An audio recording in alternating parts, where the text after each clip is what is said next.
Hey guys, welcome to Ask Truth Apologetics. I am here to answer a question slash objection that I have received from a Muslim in the comments section. So he said, firstly, there has been varying accounts of the crucifixion. So you're saying on the basis of the Bible that the Quran got it wrong, but it didn't.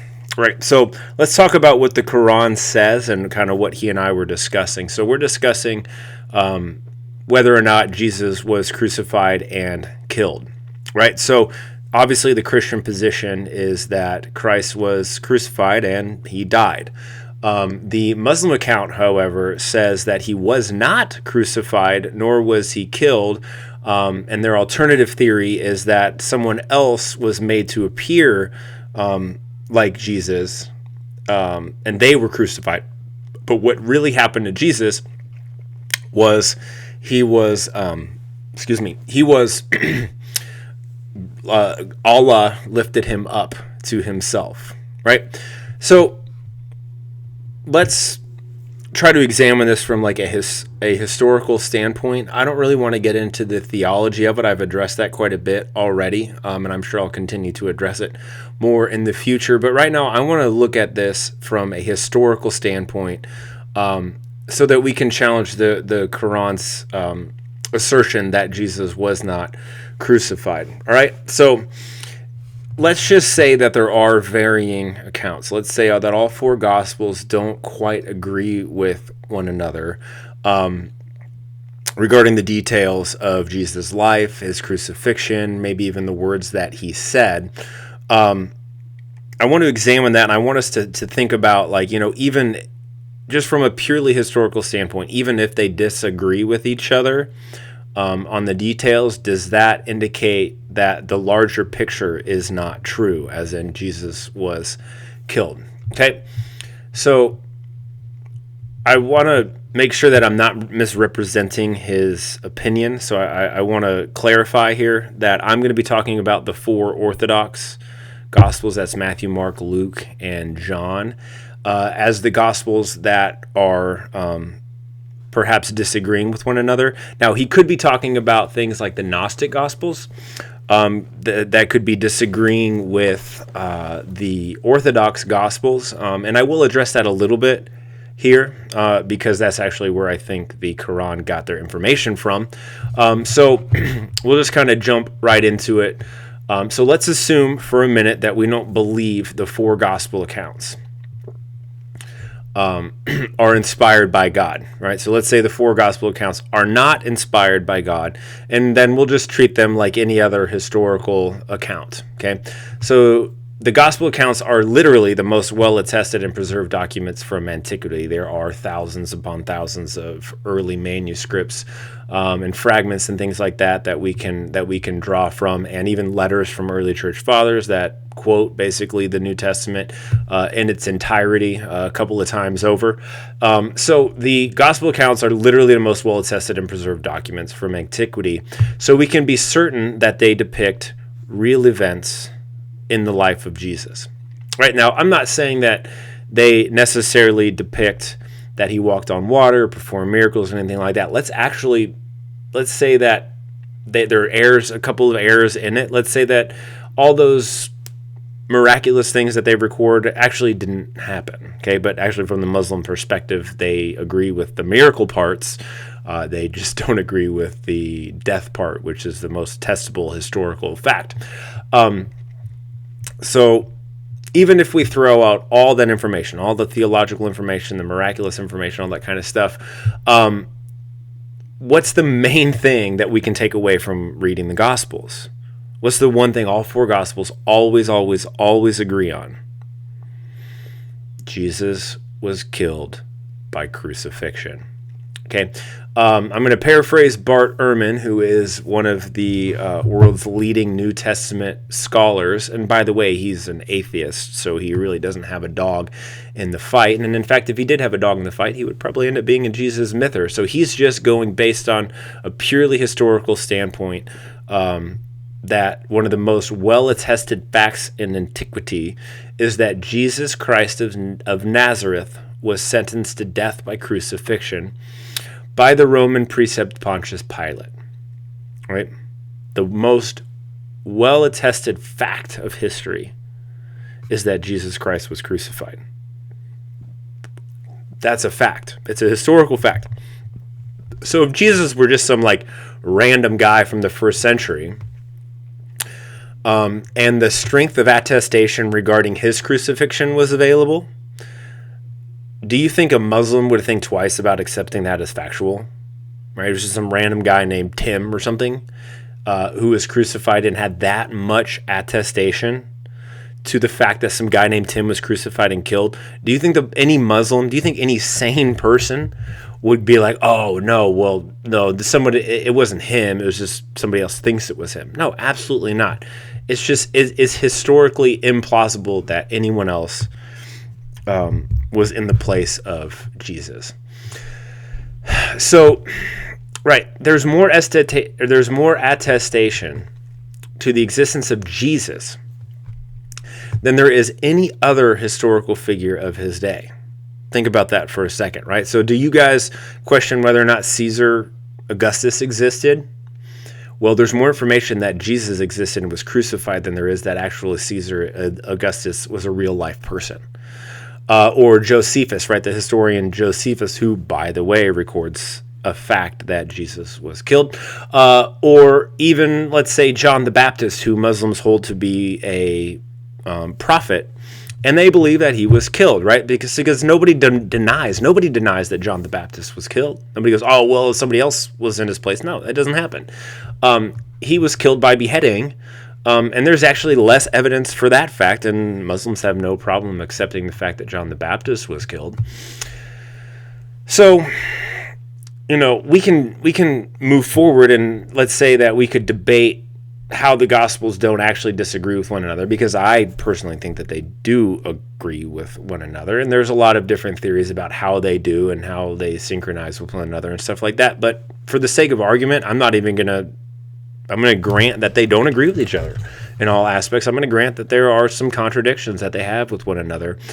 But from a historical standpoint, those contradictions actually don't matter, right? So let's do a thought experiment. Let's say that someone was murdered and there were 4 witnesses to that murder, and they go to court and they all tell the exact same story, like word for word, the exact same story.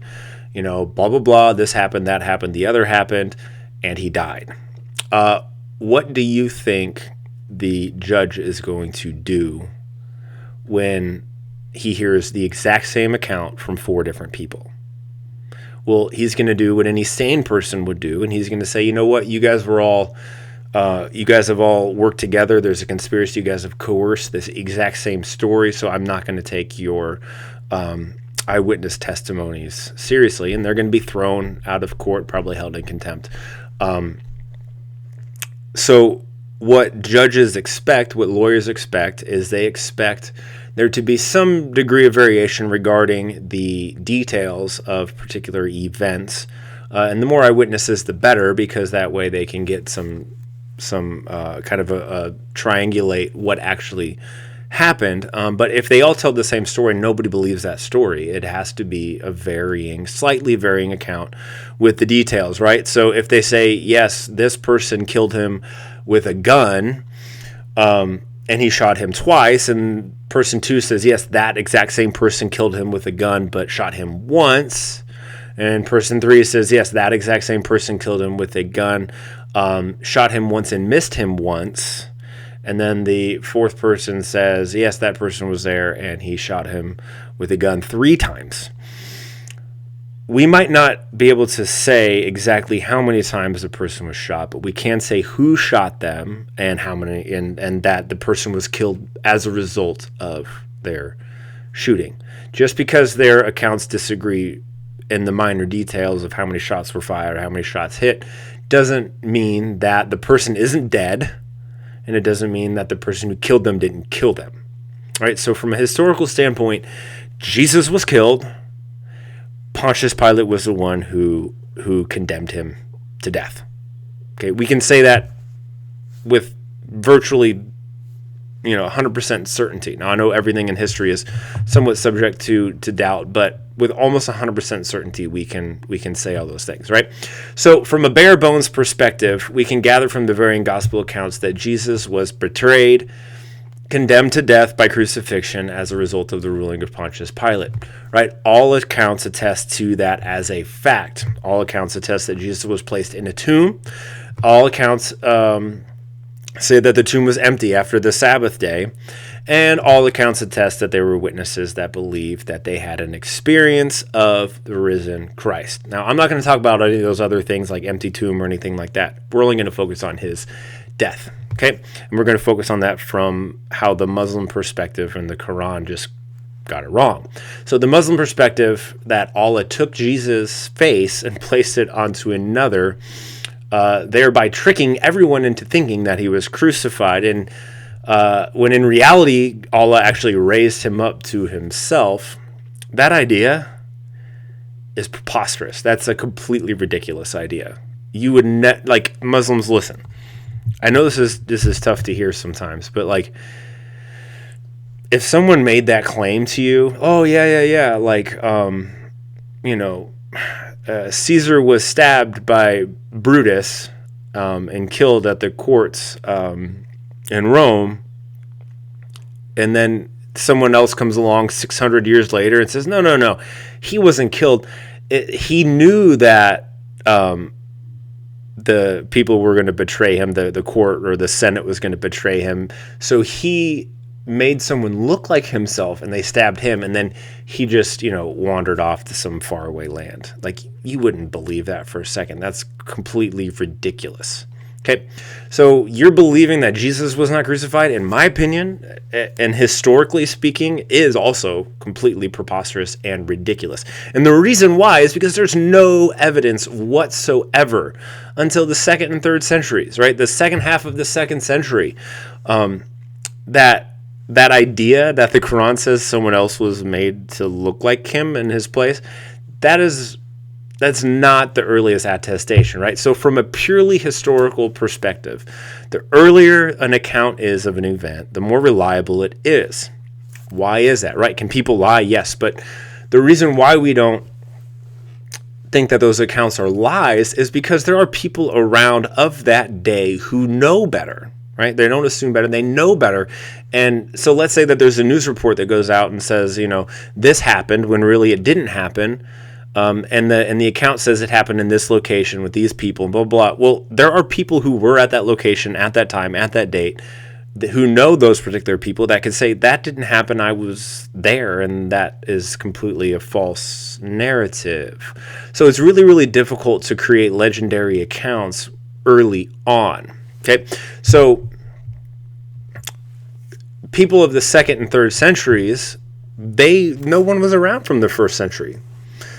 No one was around who knew Jesus. No one was around who knew the people who knew Jesus. Right? So when we start looking at the earliest attestations of stories, such as Jesus' face was put onto another person and Jesus was raised up, those accounts don't actually take root until, about 150 AD, give or take, right? So Jesus' legends are going to start to grow 2 or 3 generations after the fact, right? So the earliest known account that resembles the Quran is found in an account called the Gnostic Apocalypse of Peter. So keep in mind that Peter was killed in 64 AD. Okay, so the Gnostic Apocalypse of Peter is dated to be around 150 AD. Do the math here real quick, guys. 64 AD, 150 AD. Did Peter write this? No. So right away we have a clue. Guess what the clue is? The Gnostic Apocalypse of Peter was not written by Peter. Okay, there's your clue. Take it. So well after the generations of people who knew Jesus has lived, these types of accounts start to show up, right? So this is what we expect in any kind of main historical figures. We start to see these legendary accounts start to arise 3 or 4 generations after their death, right? So from a historical standpoint, the Gnostic Apocalypse of Peter, it can't be no historian is going to be like, oh yeah, that's more reliable than earlier sources. Right. So what are these earlier sources? Right. So the earliest agreed upon sources regarding Jesus Christ are found in the writings of Paul, which are dated from between 48 and 62 AD. Right. So Paul makes it clear in all of his writings that Jesus was killed. There's no doubt. There's no hint that it wasn't Jesus who was killed. It all attests Jesus was killed. Period. End of story. No other narrative beyond that. And then you can even compare that with the earliest gospel accounts, which is one of the things that we are talking about, right? So the Gospel of Mark is generally accepted as the earliest written gospel. The most skeptical of scholars are going to date that to be around 70 AD. More likely it was written around 50 or 60, but hey, we're not debating that right now. Let's just go with the latest possible dating for Mark, which is 70 AD. And when you read the Gospel of Mark, what do you see? Jesus was killed. Any hint that he wasn't killed? No, he was killed. Okay. So there's two accounts from Paul and from the Gospel of Mark. And by the way, Matthew, Luke, John, they're all written before 150 AD as well. So there's no possible way that the Gnostic apocalypse of Peter should be taken seriously and that their account would be historically reliable. Okay, so look, the most condemning evidence against the Quran's account actually comes in the form of an early Christian creed. And that creed is found in 1 Corinthians chapter 15, verses 3 through 7. And this creed states that Jesus was killed, right? You guys should go look it up. It's a really pretty straightforward verse. This is where the Christian, if you only had that creed, you would know so much about Christ. You would know that he died. You would know that he rose again. You would know why he died and that he died for the forgiveness of your sins. But we're not even examining that. The only thing I'm trying to pay attention to right now, guys, is the fact that Jesus was killed. And the Quran says he wasn't. Historically, he was killed. The Quran says he wasn't. What can we conclude from that? Okay, so let's think about all these things. What is the Muslim claim? That Christ wasn't crucified. What are they trying to say? Because the gospel accounts disagree with each other. Even if they disagree, does that actually discount the fact that he was killed? No, they all agree that he was killed. No doubt whatsoever. And in fact, that they do have minor disagreements in details shows that they are recording, in all honesty, what the eyewitnesses actually saw. You know what? I'm not going to get into that. I'll talk to you later. But okay, so with all the information, there's a couple conclusions I am going to assert, and I think these are logical conclusions, Muslims. So when you engage with me after this, when you say, oh, but blah, blah, blah, please engage with these points. Please try to overcome these objections. So the claims made by the Quran say that Jesus was not crucified. That's just historically false. Jesus was crucified. That's a historically verifiable fact, right? Bottom line, the Quran is incorrect. It's wrong. So if the Quran is supposed to be the exact words of God, which are dictated right through some angel named Gabriel and Jibril, to some dude named Muhammad who was illiterate and he recited it and some other people wrote it down, if they are from God, these are the types of conclusions that we're going to have to come to. Because when we examine if it's from God, we have to look at things that we can verify. Can we verify if the claims made by the Quran are correct? Now, some things made by the Quran are just, they're what's known as unfalsifiable. We can't verify that they're correct or incorrect, right? But there are certain things from a historical standpoint that the Quran says that are historically verifiable or falsifiable, and we can verify that the Quran is wrong and that it's false. We can absolutely say that from a historical standpoint, okay? So the Quran, so the couple logical conclusions that we get from this, one is A, the Quran is not from God, okay? Or B, the Quran is from God, but God is not all-knowing. Or C, the Quran is from God and was correct regarding Jesus as being killed and crucified, which would be historically factual. But later on, the text of the Quran was corrupted. Right? So I know for a fact that Muslims, you are not going to accept option C. You're not going to say that the Quran is corrupted. You believe that it's perfectly preserved even down to the letter, even though that is actually false. You are not going to agree with me that the Quran is not from God. So the only really logical conclusion that you have is that the Quran is from God, but it's not all knowing. Otherwise, you're going to have to do these crazy conspiracy theories, and that's just not going to work. So the thing that I actually believe is that it's plain and simple, right? The Quran is not from God. That's what I'm going to assert, because it, when examined from historically verifiable and falsifiable facts, is wrong. It's dead wrong. Period. End of story. Right. So there's the other conclusion that I would like to make, which is says the Quran stole its information from inaccurate and fraudulent gospel accounts. Right. I don't think that anyone in their right mind 600 years after the death of Christ would think, you know what? His face was probably transplanted onto somebody else's face. You know who did that? God. Allah did that. You know why? Because he wanted to deceive everyone. And why he deceived everyone? Because he's God, and I guess he can do that. Okay, whatever. So the Quran stole its information from inaccurate sources. It stole its information from the Gnostic apocalypse of Peter, right? So here's what this proves. This proves that God doesn't actually know what happened. That's one option. And mistakenly narrated a false account. Do you guys actually think that God would make a mistake, period? No, I don't think you would, right? So that's not really a good option. B, the option is that God is all-knowing and actually had nothing to do with the writing of the Quran. Okay, so I think you guys are theists. Muslims are theists. You think that God is all-knowing.